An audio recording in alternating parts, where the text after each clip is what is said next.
ஈஸ்வரனா என்ன விளக்கம்? இந்த கோவிலோட தலை வரலாறு, இந்த சுவாமியோட பேரோட அர்த்தம், இந்த கோவில் எதனால இங்க மச்சபுதீஸ்வரராக சுவாமி இருக்க அப்படிங்கிற வரலாறு சொல்லல. இங்க சுவாமியோட பேர் மச்சபுதீஸ்வரர். இந்த மச்சபுதீஸ்வரத்துக்கு யார் காரணம்? இந்த கோவில் உருவானத்துக்கு யார் காரணம்னா தரகாசுரன் ஒரு அசுரன். இந்த தரகாசுரன் ஒரு அசுரன். அந்த அசுரனோட ரூபம் என்னன்னா ஆமரூபம். ஆமரூபத்துல தரகாசுரன் ஒரு அசுரன் இருக்கான். முதல் யுகத்துல பிறந்த முதல் அசுரன் அவன் தான் முதல் அசுரனே. அப்பே அவனோட ரூபம் ஆமரூபம். அவனுக்கு என்ன ஆசைகள் வந்து முதல் அசுரன் ஆச்சு. அவனோட வம்சாவளி விருத்தி பண்ணிக்கணும், சாம்ராஜ்யத்தை பிரிக்கணும்னு ஆசை வந்தது. அப்பே அந்த ஆசைக்கு எது காரணம்? நிறைய அசுரர்களை படைக்கணும், தன்னோட வம்சாவளி விருத்தி பண்ணிக்கணும், சாம்ராஜ்யத்தை பிரிக்கணும். அப்பே அந்த யுகத்துல யார் படைக்கிறார்? பிரம்மாவானவர் படைக்கிறார். என்ன வச்சுட்டு படைக்கிறார்? 4 வேதங்களை வச்சுட்டு படைக்கிறார். யஜுர்வேதாக ரிக்வேதம், சாம்பவேதாக, அதர்வண சூரம்.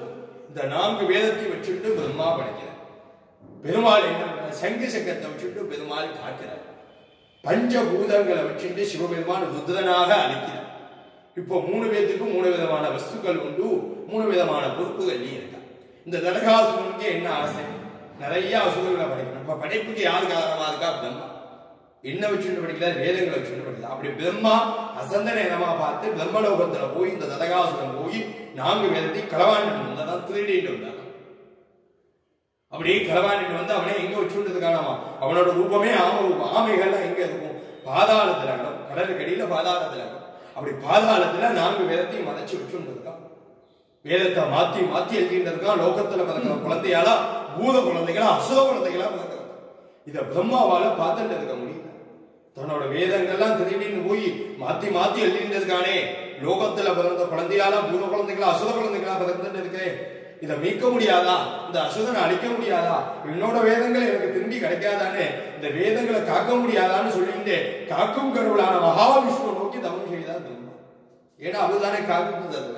அப்படி மகாவிஷ்ணு நோக்கி தவம் செய்தார். அந்த தவத்துக்கு இணங்கி மகாவிஷ்ணு பிரத்யட்சணமாகி தன்னோட ஞானத்துல சிருஷ்டியில கடலுக்கு அடியில தரகாசுரனோட பிடியில இருக்கிறது 4 வேதங்கள். இதை எப்படியாச்சும் மீட்கணுமே.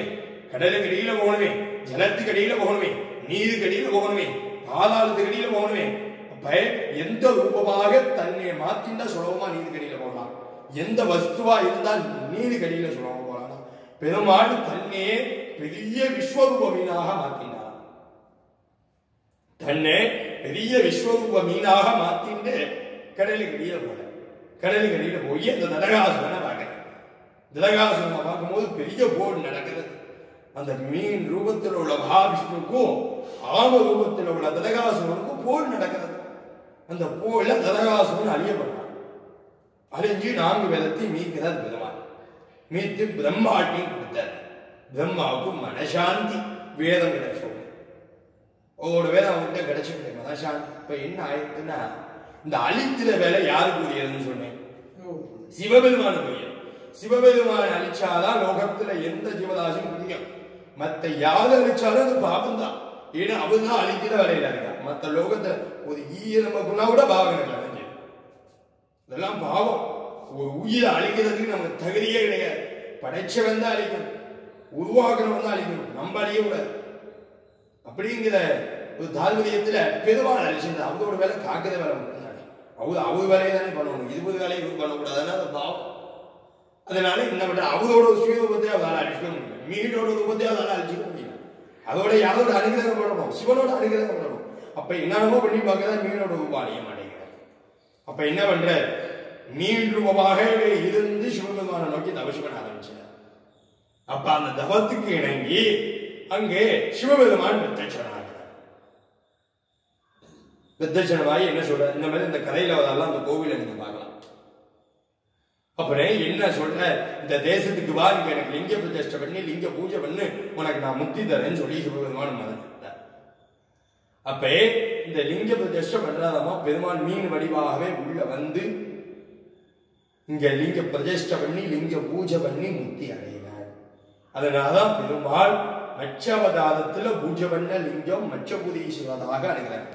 தமிழ்நாட்டில் எங்கேயுமே காண முடியாத எங்கேயுமே எல்லா சிவாலயமும் முதல்ல எப்படி இருக்கும்? லிங்கமும் ஆதிசேஷன் மட்டும்தான் அதுக்கு கர்ப்பகிரகத்துல. வேற எதுக்குமே அளவு கிடையாது. லிங்கத்துல எதுவுமே வச்சு இங்க மட்டும்தான் சுவாமி மீன் வச்சுட்டு இருக்க. மீன் எதுக்கு வரும்? மீன் வச்சுட்டு இருக்க. ஏன்? சாட்சாத் மகாவிஷ்ணு பூஜித்த லிங்கம், அவரு உருவாக்குன லிங்கம். அதனால அந்த லிங்கத்துல மட்டும் மீன் ஒட்டிட்டு இருக்கிறது. பெருமாளும் சிவனும் ஒரே கர்ப்பகிரகத்துல இருந்து அனுகிரகம் பண்ணிட்டார். இங்க சுவாமி ஆகமத்துக்கும் வேதத்துக்கும் அப்பாற்பட்ட லிங்கமாக தரிசனம் கொடுத்தாராம்.